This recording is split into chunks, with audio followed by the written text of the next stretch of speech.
तो हम उसकी हजूरी, उसकी रूह का महसूस करते हैं, और जो हमारे दिल में परेशानी होती है वो जाती रहती है, और खुदावंद हमारी जिंदगी में बड़े बड़े काम करता रहता है। Hallelujah, hallelujah. हम प्रस्तुत में आगे बढ़ेंगे और भाई मौजूद के साथ मिलकर प्रस्तुत करेंगे, और हम सबसे गुजारिश है कि अपने हाथों को इस्तेमाल करें। थैंक यू लॉर्ड, तेरा शुक्र करते हैं खुदा, तेरी पाक हजूर में तेरे पास सब कुछ है। आए आंखों को बंद करेंगे और अपने हाथों को आसमान की तरफ बढ़ाएंगे।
इसकी सोच रहा था बहुत महसूस हो रहा है आगे बढ़ना चाहिए जो चीज है वो अपने बहुत खराब हो रहा है जल्दी से हम उसकी तारीफ करना चाहते हैं आज हम से बोलेंगे बहुत नाम लिखा है रावण अपनी प्रगतिशील लेते हैं अगर आज आपसे रावण है तो आज हम अपनी मदद को लेके जाएंगे सब अपनी तरफ बहुत खराब हो जाएगा हाँ समानियों का हो या जमीनियों का हो हर घटना उसके आगे झुकता है तो हमारी क्या जरूरत हम मेरे खुदा के आगे खड़े ना हो उसकी तारीफ करेंगे और उसकी तब्दील में आगे बढ़ेंगे और सब अपने हाथों को इस्तेमाल करेंगे खुदावन के लिए सब अपने हाथों को इस्तेमाल करेंगे उसकी परस्तिश के लिए उसके जलाली नाम के लिए सब अपने हाथों को इस्तेमाल करेंगे ओ भला चिट्टे भले भले हो जा तू तैयार जेड़ा तेनों पाउण वाला हो यादी मेरा पुरुषों का बाकी सहिया है मेरा होने वाला है मेरा पुरुषों का बाकी सहिया है मेरा लड़ा होने वाला सब मिलकर बोलेंगे मेरा लड़ा होने वाला है ताली करो याद रखना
हालेलुया सब मेरे साथ मिलकर बोलेंगे बुलंद आवाज में हालेलुया हालेलुया हालेलुया हम भाई वासव के साथ मिलकर प्रेयर करेंगे और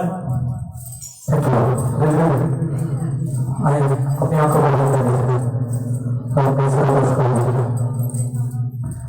खुदा पाक हम हर दिल की तार गहराइयों से तेरे शुक्रगुजार है। खुदा रात भर निगरानी तूने हिफाजत की और सुबह का ये पाक दिन और मौका बख्शा के ताकि हम तो सना कर सके मेरे खुदा। न जाने कितने आज का दिन नहीं देख सके मेरे खुदा, तो खुदावन ये तेरा फजल है कि तूने हमें जिंदों की जमीन पर रखा है और हमसे काम लेना चाहता है। हम तेरे चुने हुए लोग हैं मेरे खुदा, जिनसे तू मोहब्बत करता है, जिनकी तू फिक्र करता है मेरे खुदा। खुदावन तो अपने मांगने वाले को कभी शर्मिंदा होने नहीं देता मेरे खुदा। तेरे घर में देर जरूर है मगर अंधेर नहीं मेरे खुदा। तू बेवजह के हक का मुहाफिज है। तुझे वजूद में आने की किसी वजूद की जरूरत नहीं, बल्कि कायनात तेरे वजूद के बगैर जिंदा नहीं रह सकी। दुनिया में ऐसा कोई पैमाना नहीं जो तेरे रहम तर्ज की हदों को माप सके। दुनिया में ऐसी कोई हस्ती नहीं जो तेरे इरादे को परख सके। दुनिया में ऐसा कोई नहीं जो तुझे खुदा साबित कर सके। तू दस्तानी है, तू कमजोरों की ताकत है, तू बेवजह के हक का मुहाफिज है मेरे खुदा। तू रहम करने वाला खुदा है, तू डॉक्टर है मेरे खुदा। है मेरे खुदा इब्राहिम तुझे देखने को मुंतज़िर था, लेकिन खुदा हम हैं, तू है जो आने वाला है मेरे खुदा। ऐ खुदा तुझसे बढ़कर कोई चीज नहीं मेरे खुदा। खुदा तेरे बगैर तो पता भी नहीं हल सकता मेरे खुदा। ऐ खुदा ये तेरी मर्जी है कि तुझसे आज हम अपनी वर्षों करवा रहा है। ऐ खुदा हम तेरा शुक्र अदा करते हैं मेरे खुदा। ऐ मेरे खुदा शुक्र गुजारी बढ़ते जाते हैं मेरे खुदा। हम जितना तेरा शुक्र अदा करें खुदा उतना ही कम है मेरे खुदा। आज जितनी आंखें बंद है मेरे खुदा और तेरे सर के आगे छोड़ चुके हैं मेरे खुदा, वो तेरा खौफ रखते हैं, तेरे रहम का खौफ रखते हैं मेरे खुदा। आज ये खाली हाथ ना लौटे बल्कि इनके घरों में की बरलसन जाए मेरे खुदा, ताकि ये जाने कि खुदा हमारा जिंदा गयूर खुदा आज मौजूद और कुदरत करने की इख्तियार रखता है। मेरे खुदा तू अपन से यकसा है, तुझ जैसा कोई नहीं और ना है और ना कोई आएगा मेरे खुदा। बकायदा खुदा वर्षों के हिस्सा को खुदा कलाम के हिस्सा को मेरे खुदा जो खुदा सब कामों से अव्वल और आखिर है मेरे खुदा, जिसको तूने हमसे भी ज्यादा मेरे खुदा और हर कायनात की चीज से ज्यादा अगर अपने कलाम को भी है मेरे खुदा। खुदा जब भी तेरा कोई बंदा बोले तो वो खुदा तुझमें से होकर बोले मेरे खुदा। तेरा पाक रूह से गाइड करे मेरे खुदा, जब वो बोले तो तेरा सुभान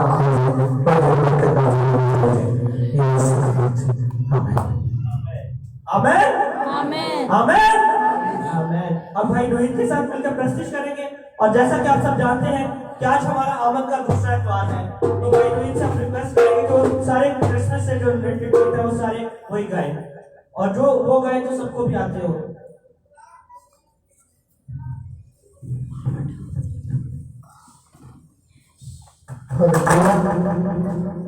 खुदा की सिफारिश से अपने आप को इस्तेमाल करेंगे, इस्तेमाल को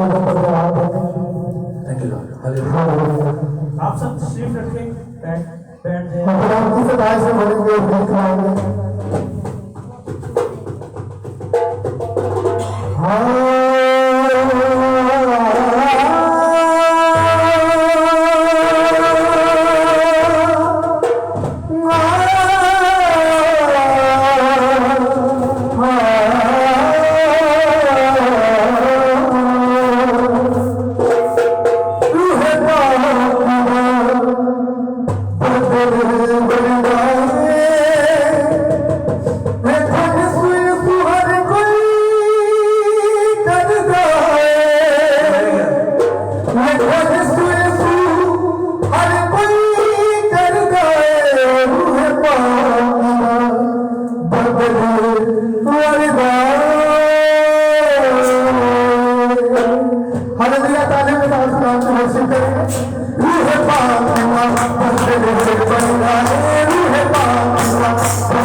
पिछले साल लॉन्च किया था, तो दोस्तों के सुन सकते हैं आप। मेरा कोई धरती मेरे जिस बहन भाई को नहीं आता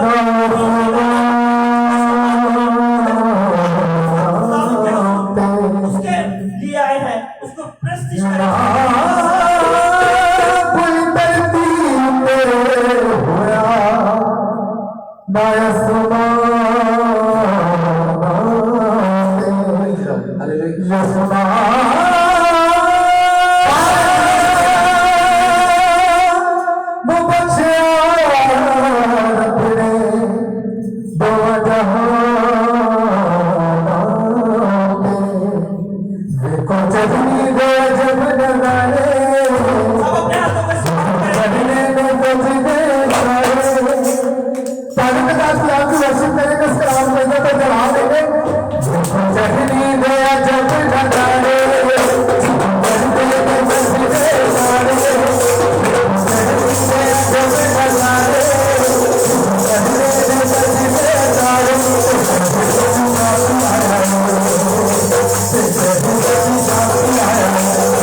उसकी प्रस्तुति के गीत गाओ। हम सब मिलकर, जिनको नहीं आता मैं उनसे रिक्वेस्ट करता हूँ कि पीछे गाया करें, लेकिन जब आप खुदा के हुजूर में आते हैं तो अपने होठों को खोलें, अपने हाथों को इस्तेमाल करें, क्योंकि खुदा अपने लिए ऐसे प्रस्ताव ढूंढता है जो रूह और सच्चाई से उसकी प्रस्तुति करे। आज हमें भी ऐसे प्रस्ताव बनना है, किसके लिए? अपने खुदा जिंदा खुदा के लिए, जिसने हमारी खातिर अपनी जान सलीम कर दी।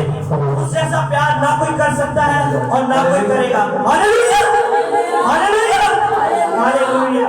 अपने सिर आगे बढ़ेंगे, ऐसे गुलाम के दोनों बढ़ेंगे राम के नाम के ऊपर तो बराबर है। और ये भी मेरा गीत क्रिसमस का गुलाम के बंधन से आप थोड़े दिनों तक इसको गौर रूप से सुनेंगे।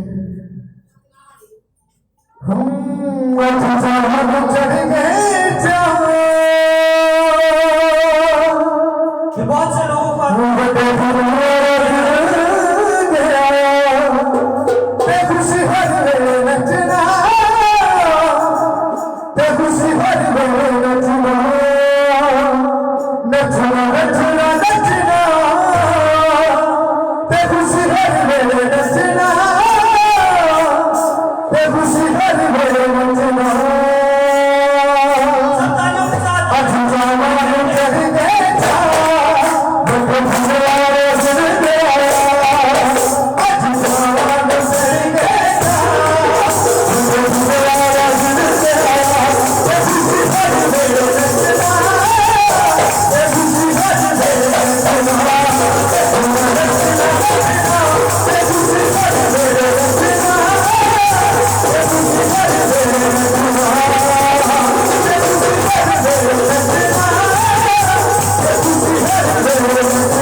क्रिसमस का महीना जो होता है हमारे लिए बहुत, वैसे तो सभी महीने हमारे लिए बहुत सी खुशियों भरे होते हैं, लेकिन क्रिसमस का एक महीना हमारे लिए बहुत ज्यादा खुशियों का होता है। आप देख लें कि पहला दिसंबर का पहला दिन होता है और हम खुशियों को मनाना शुरू कर देते हैं। हम सेलिब्रेशंस के लिए तैयारियां करना शुरू कर देते हैं, क्योंकि उस दिन हमारा खुदावंद यीशु मसीह इस दुनिया में आया था और हमें उसने अपनी जान देकर, हमारी खातिर उसने अपनी जान दी ताकि हम बच जाए और हम हमेशा की जिंदगी पाए। हालेलुया। हम पास्टर फाका से दरखास्त करेंगे कि वो आए और हमारे साथ मिलकर दुआ करें।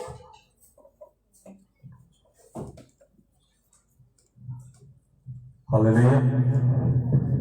खुदावंद के जिंदा जलाली और बाबरकत नाम में आप सबको सलाम मेरे जीव। और बड़ी खुशी का मौका होता है जब हम खुदावंद के नाम की सताइश करते हैं, हम्द करते हैं। और उससे ज्यादा खुशी का दिन ये है कि जब हम अपने फैमिली के साथ, रिश्तेदारों के साथ, अपने बहन भाइयों के साथ हम जिंदगी के वो दिन गुजार रहे हैं जिनमें खुशियों के मौके हैं। लास्ट टाइम मैंने एक बात आप लोगों से शेयर की थी मुकद्दसा मरियम के बारे में। इससे पहले कि मैं दुआ करूं, मैं एक और चीज आपके साथ आज शेयर करूंगा जो मैंने पढ़े और ये समझा है कि क्यों ऐसा होता है। बाइबल मुकद्दस में बहुत सी जगह पर खुदावंद यीशु मसीह ने ऑर्डरली एक बात कही है। मेरे उस्ताद जी बैठे हैं, अगर मैं गलत होऊंगा तो जरूर मुझे डांट पड़ेगी, लेकिन जो मैंने ऑब्जर्व किया है तो बाइबल मुकद्दस में कई जगह पर खुदावंद व्यवहार की किताब में खुदावंद ऑर्डर देते हैं और हर ऑर्डर के बाद कहते हैं कि मैं खुदावंद तुम्हारा खुदा हूं। इसी तरह कई जगह पर खुदावंद ने ऑर्डर के साथ एक रिक्वेस्ट किया, एक शर्त भी रखी है कि अगर तुम ऐसा करो तो तुम्हारे लिए ऐसा होगा। खुदा ऑर्डर करने वाला अगर का वर्ड क्यों यूज करता है और किन के लिए करता है। आज हमारी जिंदगी में इस चीज को जानना बहुत जरूरी है कि अगर ही क्यों वर्ड बोला गया।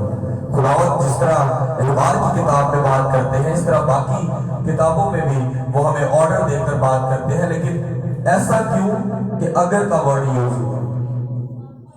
क्योंकि हर शख्स ईमानदार नहीं, ईमानदार वो वाला नहीं जिन्होंने पैसे देते थे उन्हें संभाल के रखे, नहीं, जिसका खुदा पर ईमान है। और जिसका खुदा पे ईमान है उनके लिए ऑर्डर है, और जो अधूरे ईमान वाले हैं, जो ये सोचते हैं कि ये होएगा तो फिर मैं कराऊंगा, खुदावंद मेरे को ये चीज देगा तो फिर मैं कराऊंगा। और कुछ ऐसे भी हो कहते हैं तवे ना तवे मैं तो इंज करना ही करना है क्योंकि मैं खुदा ना वादा किया है, मैं उन्हें हुक्म दे चाहता हूं। और जो लोग इन चीजों पर ईमान नहीं रखते कि खुदावंद उसकी हिफाजत और निगहबानी करते हैं, उनके लिए वर्ड यूज होता है अगर का, क्योंकि उनका ईमान इतना मजबूत नहीं होता। क्या आज के दौर में माँ बाप नहीं कहते कि मेरा बेटा अगर तुम मैट्रिक से 6 नंबर आना पास होएगा तो मैं तेन मोटरसाइकिल लैके दांगा, मोबाइल लैके दांगा, क्योंकि माँ प्यो ने उन्हें शक होता है इन्हें नहीं पास होना। आज भी बेईमान जिनका ईमान कमजोर है, खुदा उनके लिए उनके ईमान को मजबूत करने के लिए भी ऐसे मौजज़ात करता है। कई बार खुदा अपना जलाल दिखाने के लिए इंसान पर कभी जो मुसीबतें, सब मुसीबतें खुदा उनकी तरफ से भी नहीं है और आजमाइश खुदा उनकी तरफ से है, लेकिन हर आजमाइश खुदा उनकी तरफ से नहीं है। कई बार इंसान बाइबल मुकद्दस में लिखा है इंसान अपनी ख्वाहिशों में फंसकर मर जाता है।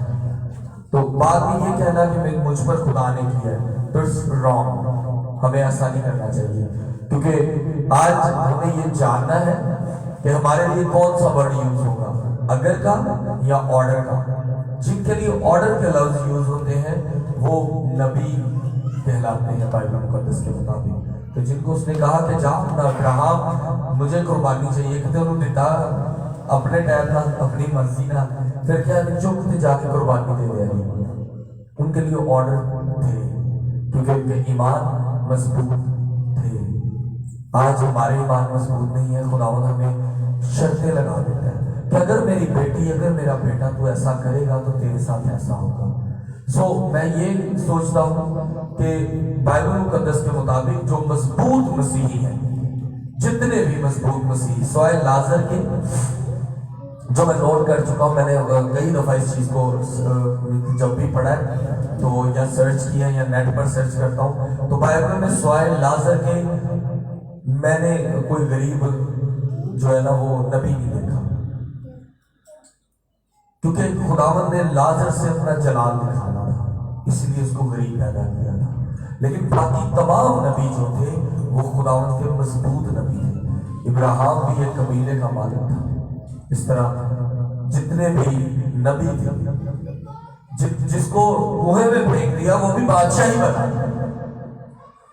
सैमसन को भी कुवत का एक सूरमा बना दिया, उससे ज्यादा किसी के पास कुवत ना थी। जरा बंदा एक चमड़े का 5000 फौजी मार सकता है, उसको बड़ा अमीर कहने होना। लेकिन इसीलिए आज हमें ईमान में मजबूत होना है ताकि खुदा हमें ऑर्डर दे और हम उस ऑर्डर पर पूरे उतरे और हम भी उन नबियों की तरह हो जिनकी तादाद में लातादाद चीजें थी जिनके पास। योना नबी के बारे में अय्यूब नबी गरीब थी, अय्यूब नबी बड़ा स्ट्रॉन्ग थी और बड़ा ही स्ट्रॉन्ग था। उसके नौकर चाकर, उसके जानवर, बच्चे भी रहे सारे, लेकिन खुदावंद ने जो ਉਹਦੇ ਲਈ ਵੀ ਕੀਤਾ ਤੇ ਉਹਨੂੰ ਵੀ ਆਰਡਰ ਨਹੀਂ ਕੀਤਾ, ਉਹਦੇ ਲਈ ਵੀ ਆर्डर ਹੁੰਦੇ ਸਨ ਤੇ ਉਹ ਵੀ ਉਹ ਕੰਮ ਕਰਦਾ ਸੀ। आज हम पर ऑर्डर क्यों नहीं खुदा करता? क्योंकि हम लोग ईमान के कमजोर हैं। आज की जो हमारी सेकंड कैंडल चलनी है वो ईमान की है और हम में ईमान की मजबूती जो लाते हैं वो हमारे उस्ताद होते हैं, हमारे मजहबी रहनुमा होते हैं। आज ब्रदर आदिल ने यहाँ पर आना था कलाम करने, अनफॉर्चुनेटली वो उनकी फैमिली में किसी की डेथ हो गई है जिसकी वजह से वो आज यहाँ मौजूद नहीं है। लेकिन आज मैं बड़ा खुश नसीब हूँ कि मेरे टीचर और मेरे उस्ताद जिन्होंने मुझे इस काबिल किया कि मैं इन चीज़ों को सीख सकूँ जो कलाम मुकद्दस की है, तो हमारे साथ वो मौजूद है।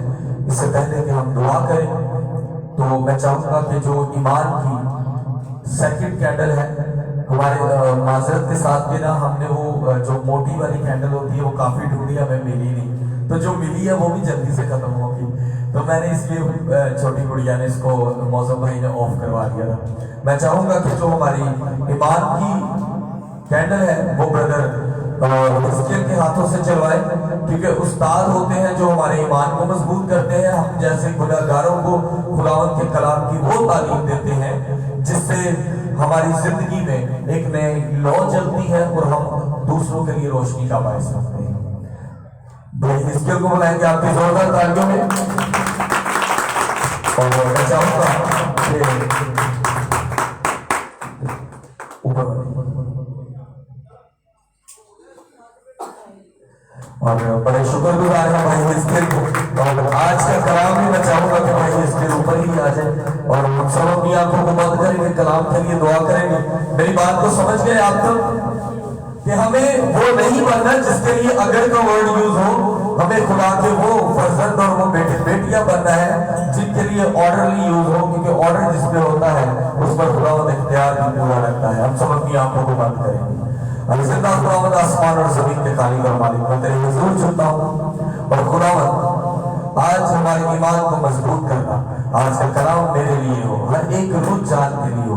जिंदा खुदावंद अपने बंदा का, मेरे उस्ताद का खुदावंद उनकी जुबान बनना। खुदावंद तू उस्तादों का उस्ताद है, तू मेरे उस्ताद का भी उस्ताद है, लेकिन खुदावंद तू आज अपने बेटे की जुबान बनना, इनको बरकत देना, कलाम का मुकाशवा देना, मसीह यीशु के नाम में आमीन। हम आप सबकी जोरदार तालियों में अपने टीचर को कलाम के लिए दावत देता हूं।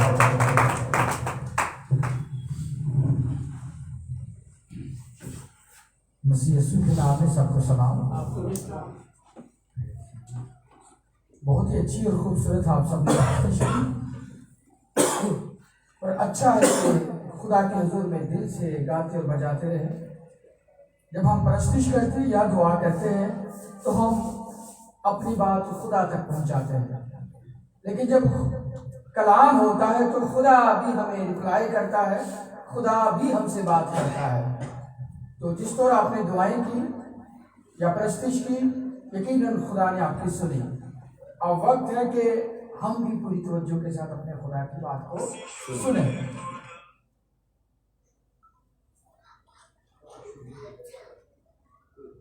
कोशिश करें मोबाइल बंद ही कर देते, मैं तो लाया ही नहीं शायद आज। तो आए हम अपनी तरबियत और रहनुमाई के लिए अपने इवेंट के हिसाब से, जिसे हम क्रिसमस कहते हैं, सीखेंगे। और बेहद ज़रूरी है कि इसके मतलब को भी जानें। महज एक आम इवेंट की तरह से सेलिब्रेट नहीं करना, बल्कि ऐन कलाम के मुताबिक अगर करेंगे तो ज़्यादा बाबरकत होंगे और इससे खुदा भी खुश होगा। तो आए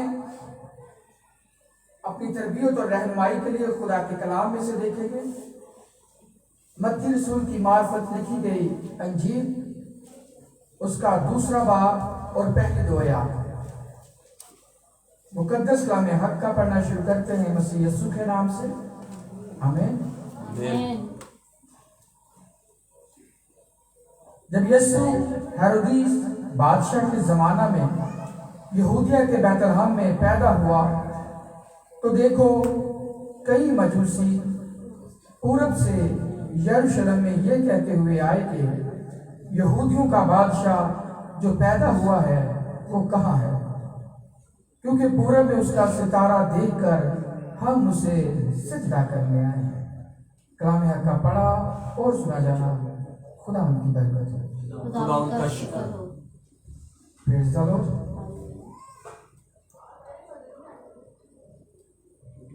अक्सर लोग बात करते हुए कहते हैं जी, मज़ाहिब को जब अकाउंट करते हैं तो वो लोगों की ईदों और त्योहारों को गिनते हैं, और मोस्टली मसीही अपने 2 त्यौहार ही गिनते हैं। मोस्टली 2 त्यौहार गिनते हैं। जैसे जैसे खादम या रहनुमा उनकी रहनुमाई करते रहे तो वो फिर अपने इवेंट को आगे देखते हैं। अदरवाइज जो दुनिया भर में फेमस है या जिसे हम कल्चर के साथ या दीन के साथ मिलाकर अमल में लाते हैं वो 2 ही हैं। कौन कौन से? क्रिसमस और ईस्टर। क्रिसमस को विलादत अल मसीह कहते हैं और ईस्टर का जो सही मायनों में नाम है वो है क़यामत अल मसीह या मसीह का मुर्दों में से जी उठना। जब हम बाइबल का मुतालिया करते हैं तो इब्तिदा में खुदा ने अपने लोगों को जब मुल्क मिस्र से निकाल लाया तो उनको 3 ईदें सेलिब्रेट करने के लिए दी। कितनी? 3 ईदें। पहली ईद ईद फसा थी, और ईद फसा पर यकीनन वो खाते पीते थे, खुशी मनाते थे, लेकिन महज इसका मतलब खाना पीना और खुशी मनाना नहीं था। खुदा ने कहा था कि तू छुट्टी करना, उस दिन कोई खादमाना काम ना करना, बल्कि तू मेरे हुजूर आना, खाना पीना जरूर है। और ये भी ऐड किया कि कोई खाली हाथ मेरे हुजूर दिखाई ना दे। लेकिन ईद फसा का महज मकसद यही बन के रहना नहीं था। ईद फसा की सेलिब्रेशन, उस मौका को, उस इवेंट को, उस दिन को खुदा ने कहा तू अपने बच्चों और उनके बच्चों को बताना। जिस रात वो मुल्क मिस्र से निकले, खुदा ने उनको 400 साल की गुलामी से और दुनिया के सुपर पावर जो उस वक्त का फिरौन था उससे रिहाई दी। और खुदा ने कहा कि तुम्हें आज रात में यहां से निकाल लूंगा। और खुदा ने वहां पर बड़े बड़े और अजीब काम किए, उनमें से कुछ मैंने देखे भी है आपके लिए, ताकि फसा हमारा आज का मजमून नहीं है, बेसिकली फसा हमारा मजमून, पर आपके नॉलेज में होना चाहिए कि ये ईद खुदा की दी हुई थी और हर ईद का एक मकसद था। तो ईद फसा सिर्फ आपको रिमाइंड करने के लिए और माइंड को थोड़ा तैयार कराने के लिए। सबसे पहली ईद खुदा ने बनी इजराइल को दी ईद फसा, और इस दिन को शुरू किया गया किस दिन? जिस रात वो मुल्क मिस्र से निकले, उस रात खुदा ने कहा कि तुम अपने गुंदे गुंदाए आटे ले लो और ये खुदा की फसा की ईद होगी। और उस रात खुदा ने मिस्र के तमाम तर पिलोठों को मारा। उससे पहले भी खुदा ने बहुत सारे मौजज़ात किए जो हम फर्दन जानते हैं कि खुदा ने उनको पानी को मैं से बदल दिया, वहां पर मेंढकों को भेजा जिससे वो लोग इंतहाई डिस्टर्ब हुए, उन पर जुएं आई, उन पर मच्छर आए, फर्दन ये आफतें थी। और इससे बढ़कर उनके तमाम तर मौशी बर्बाद हुए, फोड़े और फफोले निकले उन लोगों को, वहां पर तरीकी छा गई। और एट द एंड खुदा ने कहा कि तुम अपने घरों की चौखटों पर खून लगाना, उनकी चौखटों पर दाएं तरफ और बाएं तरफ, और जो खून लगाएगा मेरा फरिश्ता आएगा और जहां खून लगा होगा उस घर को छोड़ देगा, और जिस घर पर खून नहीं लगा होगा उस घर में से पिलोठे को ले लेगा। और मिस्री तो इस बात पर ईमान नहीं रखते, और उस रात ऐसा हुआ। खुदा का फरिश्ता आया, जो ईमान रखते थे वो तो लोग बच गए, लेकिन दूसरों के हर एक खानदान में से वो जो वहां की गुलाम थी, उसके घर से लेकर फराउन के अपने बेटे तक हर एक घर में से पिलोठा मारा गया। और इसके बाद वो मुल्क मिस्र से आजाद हुए, और इसी दिन की याद दहानी को वो हमेशा ईद फसा करके मनाते थे। इवन के जिस दिन यीशु मसीह को सलीब देना था वो ईद फसा ही का त्यौहार मना रहे थे। तो जब भी वो ये ईद सेलिब्रेट करते थे वो उन दिनों को याद किया करते थे। फिर इसके बाद उनको जो दूसरी ईद मनाना होती थी वो थी फसल काटने की। फिर एक तीसरी थी ईद ख़याम। ईद ख़याम के दिनों में वो 7 दिन तक झोंपड़ियों में रहते थे, और अभी 3 महीने पहले मैंने देखा जूइश पीपल, यहूदी अभी भी ईद ख़याम मना रहे हैं और वो झोंपड़ियों में रहते हैं, जैसा मर्जी अच्छा घर हो, अभी तक वो खुदा की नींदों को सेलिब्रेट करते हैं। और जब उनके बच्चे पूछते हैं माँ बाप से कि इसका मतलब क्या है, और खुदा ने कहा था कि तुम्हारे बच्चे पूछा करेंगे कि इसका मतलब क्या है, तो तू उसे बताना कि खुदा तेरा खुदा तुझे किस तरह मिस्र से निकाल कर ले आया। सो इस तरीक को समझते हुए अब हम आते हैं यहां पर किस तरह यहूदी तो 400 साल की गुलामी थी, लेकिन मेरी और आपकी गुलामी, जब आदम ने गुनाह किया, आदम के गुनाह से लेकर यीशु मसीह तक 4000 साल का सफर है।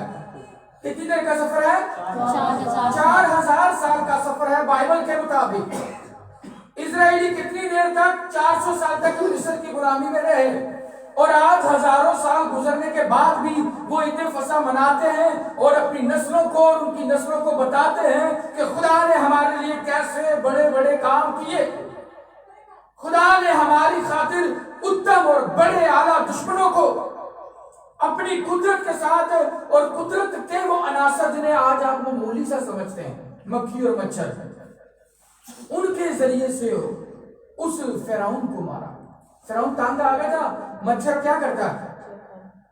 अक्सर जिन्हें मच्छर हड़ो पड़े हुए चंड मारता है, और ऐन मुमकिन है कि उस वक्त ऐसा हुआ, वो कोई इधर से ऐसे करता होगा, कोई इधर से, कोई इधर दाने, जहां भी मक्खियां मच्छर जुइयां चढ़ गई उन सबको, और जुइयों वालों का आप सोचते कितना बुरा हाल होगा। मैंने अपनी जिंदगी में एक ही दफा देखा था, एक बहन, उसका हस्बैंड बहुत ज्यादा नशा करता था, बहुत ज्यादा, और उस बहन ने उसके लिए बड़ी मेहनत की, उसे हॉस्पिटल लेकर आई और वो उस नशे पे उसे पागल खाने में रख दिया। फिर भी वो बेचारी वहां रहती थी। उसके पास रह कर जब कभी वो हमारे घर में आती कुछ ना कुछ हेल्प के लिए, मदद के लिए, तो एक दिन तो उसकी यहाँ से जिंदगी में पहली बार मैंने किसी की इतनी जुइयां देखी। सचमुच में 8-10 यहाँ पर 8-10 यहाँ पर वो बेचारी ऐसे करती थी। लेकिन खुशी की बात यह है कि उसकी इस मेहनत ने ना सिर्फ उसके हस्बैंड को नशे से आजाद करवा लिया, बल्कि उसका हस्बैंड पास्टर बन गया।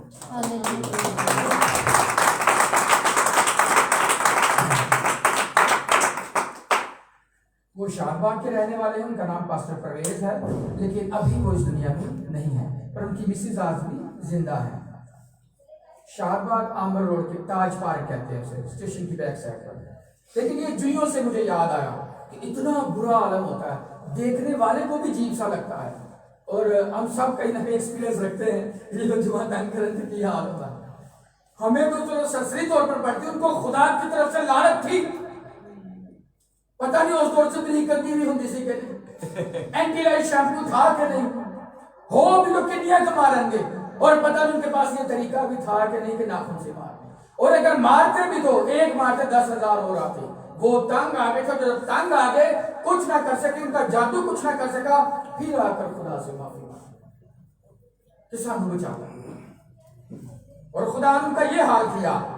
लेकिन ये तमाम तरह इवेंट को वो अपने बच्चों को बताया करते कि खुदा ने हमारे लिए कैसे बड़े बड़े काम किए, और खुदा ने कहा था कि तू बताना, हर ईद का यही मकसद था कि बताना कि मैंने तुम्हारे लिए क्या बड़े बड़े काम किए।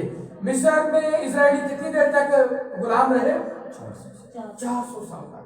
पर सच जो बात अब बताने लगा, आदम के गुनाह के बाद इंसान गुनाह की गुलामी में चला गया। जो गुनाह करता है वो गुनाह का गुलाम है।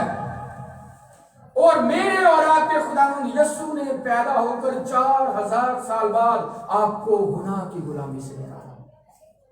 समझिए जरा इस बात को। हम पर से गुनाह का जुआ उतर गया। मौत अब हम पर फातेह नहीं रही, मौत की हुक्मरानी हम पर नहीं रही। मसीह इस इवेंट का मरकज है।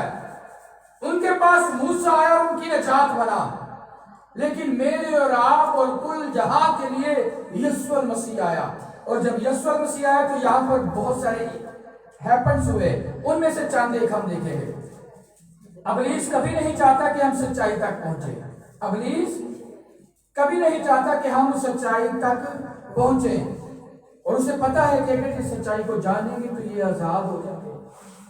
शायद ये भी एक वजह है कि लोग कम कलाम सुनते हैं। और अगर आपको ये क्रिसमस सेलिब्रेट करना है तो कलाम को समझते हुए, ये दोबारा से मैं आपके लिए हवाला पढ़ता हूं। जब यीशु हेरोदेस बादशाह के जमाना में यहूदिया के बैतलहम में पैदा हुआ तो देखो कई मजूसी। कितने मजूसी? कई मजूसी। यहाँ पर एक गलत फहमी है जो ब्रिज थोड़ी थोड़ी करके डालते रहते हैं, एडिट करता है। हमारे चर्च में जितने भी इवेंट होते हैं उसमें कितने मजूसी रखते हैं, लेकिन बाइबल में नहीं। देखिए कोई बात नहीं, जब कई का मतलब 2 या 2 से ज्यादा होता है, ठीक है। यहाँ पर गिफ्ट 3 टाइप के दिए गए, गिफ्ट 3 टाइप के दिए गए, सोना, मुर और लुहान। लेकिन हम समझते हैं कि ये 1 2 3 मजूसी थे। हम मुखालफत नहीं कर रहे, पर बाइबल को हमें ठीक तरह से समझना चाहिए। 3 भी गलत नहीं है, 4 भी हो तो गलत नहीं है, 2 भी हो तो गलत नहीं है, पर बाइबल कह रही है कई मजूसी। पहला पॉइंट, कई मजूसी वो होते हैं जो सितारों का इल्म रखते हैं और ठीक इल्म रखते हैं। और ये इजराइल के नहीं थे, ये गैर अक़वाम थे। और यहां पर क्या हुआ, कई मजूसी पूरब में उसका सितारा देखकर आए। एक सितारा उनका रहनुमा बना, और यहां पर इस सितारे का बड़ा रोल है। एक जगह पर नहीं, बल्कि सितारा बार बार उनकी रहनुमाई करता रहा। आज आसमान पर इतने सितारे हैं कि कोई गिन नहीं सकता। कितने सितारे हैं कि कोई गिन नहीं सकता। लेकिन उसके बावजूद इस इवेंट की सेलिब्रेशन पर हम एक सितारा लगाते हैं, उसी सितारा की याद में कि जिसने मजूसियों की रहनुमाई की। और ये यरूशलेम तक आ गए और सबसे पहले इन्होंने सोचा, कुछ अपनी अकल भी लोग यूज करते हैं ना, कि बादशाह ने कहा बादशाह पैदा होते हैं तो ये बादशाह के पास चले गए। शायद ये दूसरे एक जिस्मानी बादशाह समझ रहे थे। जिस्मानी बादशाह से एक और मुराद है कई दिनों का बादशाह। जिस्मानी बादशाह का एक और भी आपको नॉलेज होना चाहिए, कई दिनों का बादशाह। वो इसे भी अबदी नहीं कई दिनों का बादशाह समझ रहे थे, इसलिए वो गलत दिशा पर चले गए। असल रहनुमा की रहनुमाई छोड़कर उन्हें लगा था उनके सामने पता लगा कि ठीक जगह पे आ गया। अब अपनी अकल का यूज कर सितारा उनको बादशाह तक नहीं लेके गया, सॉरी, वो खुद से बादशाह तक गए। कई दफा हम भी ऐसा करते हैं। सितारा से यहाँ पर मैं मुराद आपको बता दूं, ये मीनिंग्स है। हर वो शख्स चमकता हुआ सितारा है जो दूसरों की रहनुमाई करता है यीशु मसीह तक आने के लिए। और ये कोई मेरी बनाई हुई बात नहीं है, तो ये लोग पादरी साहब ने गल्ला जो गल बना दी थी शेर शरीफ आपको, ये बाइबल का फैसला है। अगर आप दानियल का सहीफा और उसका 12 बाब और 3 आयत पढ़े तो वहां पर लिखा है, बल्कि मैंने आपके लिए इसे नोट भी किया है इस बात को तरतीब देने के लिए। और अहले दानिश नूर फलक की मानी चमकेंगे और जिनकी कोशिश से बथेरे साधक हो गए, जिनकी कोशिश से बथेरे साधक हो गए, सितारों की मानी अब्दुल-अबाद तक हमेशा तक चमकते रहेंगे। जिनकी कोशिश से, जिनकी रहनुमाई से दूसरे बच जाते हैं, साधक हो जाते हैं। और आज के सितारे आप हैं, आज का सितारे आप हैं जो दूसरों की, अपनी और अपने बच्चों की, अपने बहन भाइयों की रहनुमाई करते हैं। कहां तक आने में? खुदावंद यीशु की पहचान अता करते हैं। और खुदा ने ये जिम्मेदारी हम पर सौंपी कि तू मेरी बातें अपने बच्चों और उनके बच्चों को सिखाना। यीशु मसीह ने इरशाद आज़म में फरमाया, जाओ सारी खलक के सामने इस इंजील की मुनादी करो, जो ईमान लाए वो निजात पाएगा। ये हमारी रिस्पॉन्सिबिलिटी है। वो चाहता है कि हम उसके सितारे बने, लेकिन साड़ी अकल साड़ी की बना रही। आपने कभी देखा हमारा छोटा छोटा बच्चा टिकटॉक स्टार बनना चाहता है? केड़ा स्टार बनना चाहता है? हमारी नौजवान नस्ल कई जगह पर वो बेचारे हेजिटेट नहीं करते। हेजिटेट एक अच्छा लफ्ज है, तो पंजाबी च बड़ा बुरा लफ्ज है, उन्हें शर्म नहीं आती। ट्रेनां च सड़कां ते they want to be a star, but star of some people, वो चंद लोगों का स्टार बनने के लिए कितने लाइक हो गए, 14, 15, 16, 18, 1 मिलियन, 2 मिलियन। और इसी में घर जैसा भी एक कोना चुन लिया, वहां पर थोड़ी सी एक्टिविटी की ताकि एक अच्छा स्टार बन सके। और बड़ी मेहनत करते हैं, महंगा मोबाइल, ये वो खर्चा करने के बाद बहुत सारे नहीं बनते। और जो बन गए उन्होंने अद्धे गाना कढ़ने वाले हैं, पर वो नहीं पर गौर करते जो उनको लाइक्स दे रहे हैं। डिसलाइक पर गौर नहीं करते, गुड कमेंट्स पर गौर कर रहे हैं, और जो बैड कमेंट्स पर गौर नहीं करते। और इस तरह करके वो चंद लोगों का स्टार बनते हैं, जेडे ना उन्हें कभी खुशी की ना कभी घर में शामिल होंगे, हो भी जाते केड़ा तीर मार लेंगे। लेकिन अगर आप किसी एक को यीशु की मुनादी करते हैं, किसी एक को यीशु मसीह के निजात देंदा होने का प्रचार करते हैं, तो you are become star of your lord. आप अपने खुदा का सितारा बनते हैं, और जिसका उसने वादा किया कि ना सिर्फ आप अब्दुल-अबाद तक चमकते रहेंगे, मतलब मौत भी आप पर गालिब ना आएगी, बल्कि दूसरा इवेंट यह होगा कि आसमान पर लाखों फरिश्ते मिलकर जश्न मनाएंगे। ये सादा बात नहीं है। और यहां पर ये सितारे ने ये किरदार अदा किया सबसे पहले, और ये इत्तेफाकन भी नहीं है। अभी तो हमने सितारे के बारे में थोड़ा सा देखा, ये सुनकर हेरोदेस तो डर गया कि देखो नवा बादशाह आ गया। मतलब जैसे एक जंगल में 2 शेर, एक म्यान में 2 तलवारें, वैसे ही एक मुल्क में हुकूमत में 2 बादशाह कैसे रहेंगे। मतलब मुझे मरना होगा अगर यीशु आया। वो भी सिर्फ जिस्मानी अकल तक सोचता है। यीशु की बादशाह चंद दिनों, चंद महीनों, चंद सालों की नहीं है, वो अबदी बादशाह है। और उसने हेरोदेस ने इसी गलतफहमी में बहुत सारे लोगों को कत्ल भी करवाया, झूठ भी बोला, छोटे छोटे बच्चों का कत्लेआम करवाया। ये इसी इवेंट के दौरान हुआ। लेकिन पहले उसने एक मक्कारी की मजूसियों को दोबारा बुलाया चुपके से, और उनको पूछता है वो सितारा तुम्हें कहाँ नजर आया? और जब उन्होंने बताया तो कहता जाओ, जब वो बच्चा मिल जाए तो मुझे भी बताना, ताकि मैं भी आकर उसे सजदा करूं। पर हम जानते हैं खुदा ने हमारी रहनुमाई की है, उसने ये सच बोला था? झूठ बोला था, मक्कारी की थी, क्योंकि वो उसे कत्ल करना चाहता था। और इसके बाद जब वो उस गलत राह पर चले गए, गलत राह पर मतलब मजूसी सितारे के पीछे आते आते उनकी अकल ने काम किया कि इस मुल्क के बादशाह के पास जाते हैं, फिर अकल की पैरवी की और गलत जगह पर पहुंचे। और जैसे ही इनको पता लगा कि महाजरत कुछ हो रही है, वो बाहर आए तो लिखा वो सितारों में फिर नजर आया। 7वीं आयत में लिखा है दोबारा नजर आया और फिर उनको उस जगह पर लाकर पहुंचाया जहां पर यीशु वो बच्चा और उसकी मां मरियम थे। सितारा एक जगह पर नहीं, 2 जगह पर नहीं, एक दफा कलाम सुना के यीशु दस के भजना जाइए, बल्कि थोड़ी दूर तक रहनुमाई करते रहिए जो तक दूसरा यीशु की ठीक पहचान तक ना पहुंच जाए। कुछ गलतफहमियां रहती हैं हम लोगों को। बाज़ दफा खादिम के हालात अच्छे नहीं होते और वो अपना मकसद मुनादी देने की बजाय थोड़ा सा टाइम देता है ताकि 10-20 मिल जाए। हम खादिमों को थोड़ा सा यहाँ पर अपना माइंड चेंज करना चाहिए। अगर मेरे भाई, अगर कोई खुदा का खादिम, खुदा की बंदी मसीह को पहुंचाती है दूसरों तक, तो ही नोज वेल, वो तेरे दिल की ना सारी मुरादें पूरी करेगा। वो जानता है कि तुम क्या खाना है, क्या पहनना है। He will provide all your need. हमें इस मुनादी को ठीक तरह दूसरे तक पहुंचाना है ताकि दूसरे की ठीक तरह रहनुमाई हो, और इसका आगाज अपने बच्चों से करें जिस तरह इस सितारा ने किया। सितारा आकर से टोटनी का गलत पासे चले गए, इंतजार किया कि जरूर वापस आएगा ताकि मैं इसकी ठीक रहनुमाई करूं, गलत के पीछे गलती नहीं हो गया। और ठीक उनको यीशु तक पहुंचाया और फिर एक बड़ा जश्न हुआ। और जिस जगह पर पहुंचाया, यीशु कौन से महल में थे? नहीं, महल कौन सा था जिसमें यीशु पैदा हो गया? आईफोन वालों का महल था, स्टीव जॉब का महल था, अस्तबल था। इतना बड़ा बादशाह और अस्तबल में पैदा हुआ। अस्तबल में ही क्यों?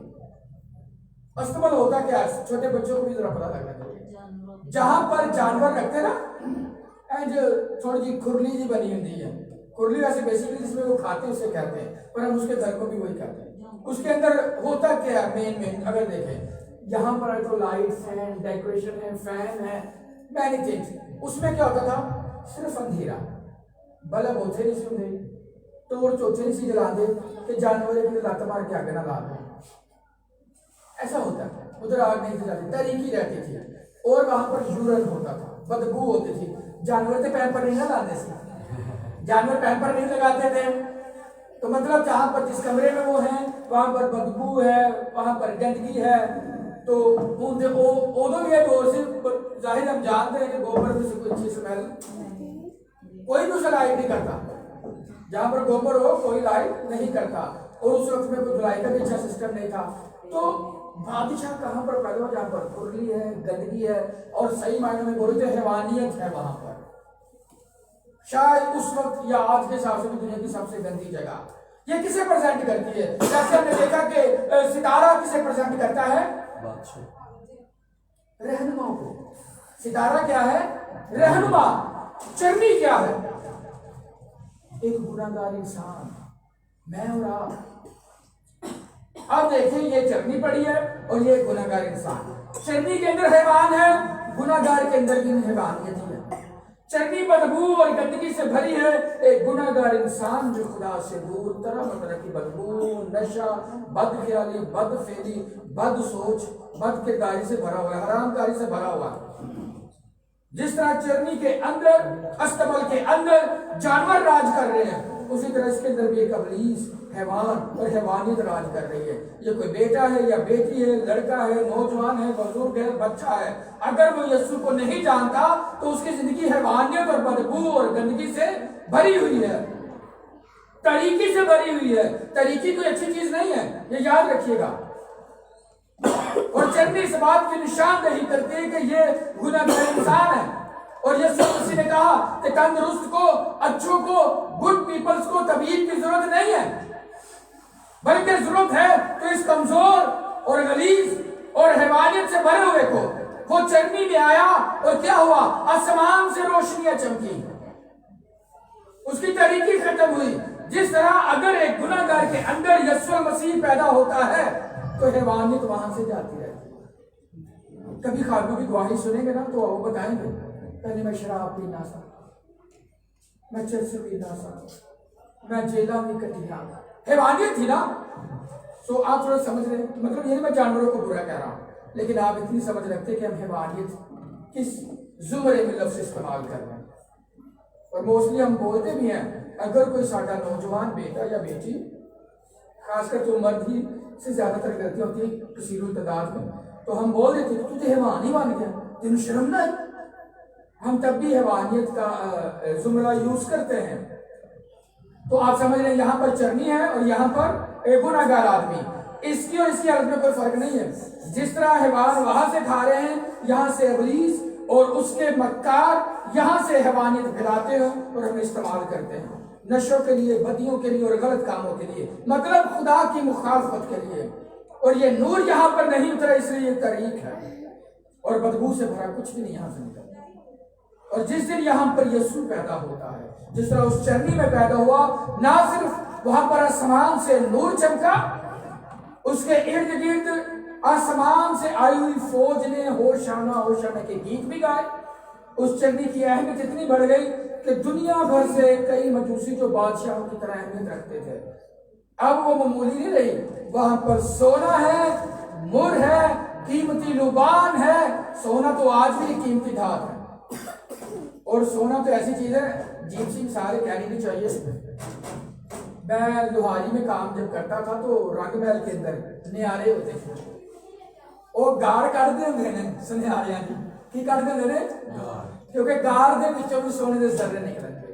ताडे ते मेरे लिए वो गार है, कोरोना लिए वो नोट ने, वो कीमती गार है, भावें उन्हें जिंदगी मर्जी गंदगी आ जाए, वो तो मिट्टी भी नहीं सुटते जल्दी।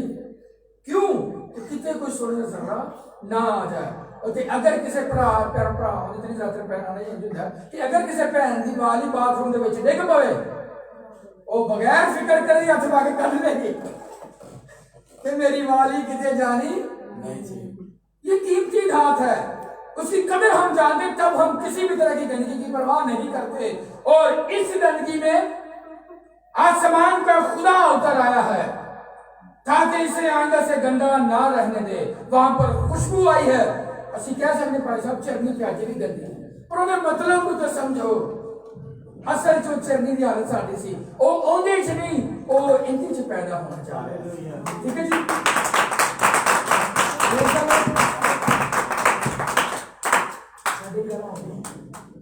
ठीक है जी, 2-3 मिनट में यहीं पे खत्म करते हैं ताकि टाइम को भी मद्देनजर रखा जाए।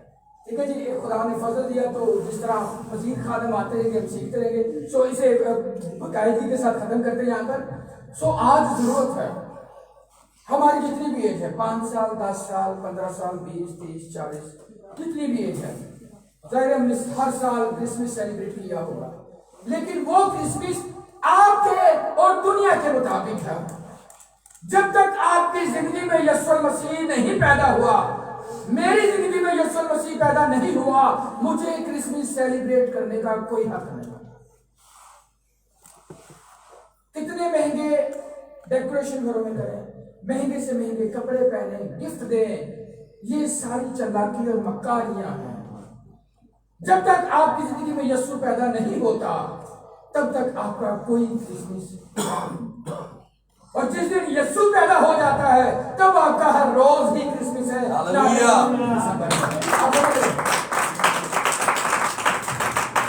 क्रिसमस के बहुत सारे सवाल हैं, लेकिन हम अपने टाइम को मद्देनजर रखकर यहाँ पर क्लोज करते हैं।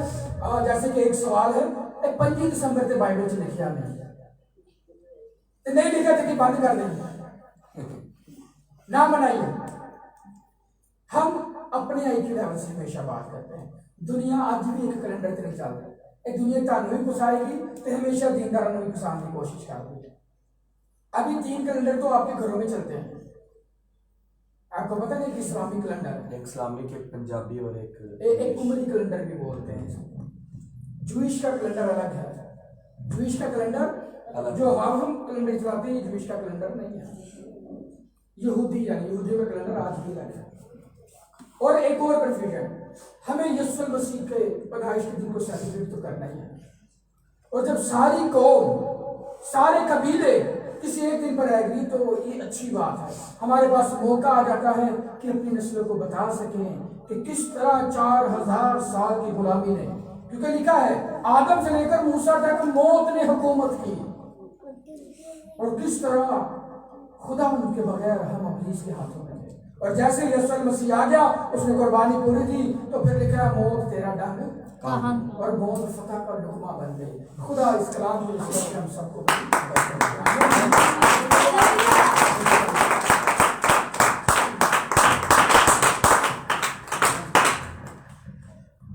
थैंक यू सो मच भाई आपका। और बड़ी खूबसूरत बात है।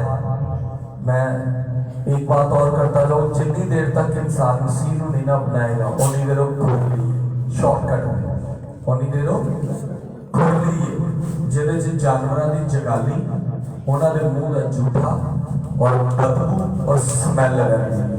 लेकिन जो इंसान खुदा को अपना लेंदा है तेरी जिंदगी एक खूबसूरत खुशबू रहती है। और ये बात मैं कई दफा कर चुका हूँ कि हमें अपनी जिंदगी में खुदा को हालेलुया।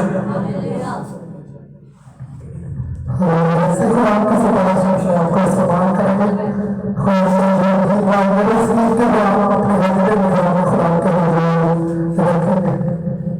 आप सबको बताते जाएंगे हमारे चर्च में हदिये की टोकरी नहीं गुजारी जाती। जिस तरह हमारी छोटी बहन ने अपना हदिया वहाँ पर खुद ही डाला है, इसी तरह हर इंसान को अपनी नशिस्त पे उठकर उसमें खुद ही हदिया डालना है। हमारे चर्च में हदिये की टोकरी इस्तेमाल नहीं की जाती।